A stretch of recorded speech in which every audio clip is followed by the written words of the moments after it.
ठाण्यामधील video हा अत्यंत गंभीर असल्याचं संजय राऊत यांनी म्हटलेलं आहे। पोलीस उमेदवारांना शिंदेंच्या ठाण्यातल्या घरी आणतात, उमेदवारांना घरातून पकडून गाडीमध्ये टाकून शिंदेंच्या घरी नेलं असा आरोप राऊतांनी केलाय। वर्दीची शान न राखता पोलीस ते काम करतात अशी टीका राऊतांनी केली। ठाण्यामधलं जे चित्र मनसेचे ठाण्यातले नेते अविनाश जाधव, शिवसेनेचे नेते राजन विचारे यांनी समोर आणला तो अत्यंत गंभीर आहे। पोलीस उमेदवारांच्या घरात जातात, गेले मग मनसे असेल किंवा शिवसेना असेल, आणि त्यांना घरातून पकडून गाडीत टाकून एकनाथ शिंदेंच्या ठाण्यातल्या घरी आणतात। हे काम पोलिसांना दिलंय आणि पोलीस ते इमान इतबारे करतायत।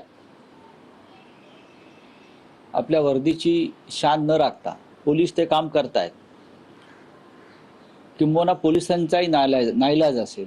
याचा अर्थ तुम्ही शिवसेनेला किंवा मनसेला घाबरलेला आहात। तुम्ही मशाल असेल, इंजिन असेल याची भीती घेतलेली आहे। तुम्ही लढा ना आमच्या समोर। खरं म्हणजे तुम्ही आमचं चिन्ह चोरलेलं आहे, पक्ष चोरलेला आहे, तरी आम्ही तुमच्याशी लढतो आहोत। एकनाथ शिंदे यांच्यामध्ये हिंमत आणि मर्दानगी असेल तर ते असे उद्योग करणार नाहीत, पण त्यांनी आयुष्यभर असेच पाठीमागून खंजीर खुपसण्याचे उद्योग केलेले आहेत।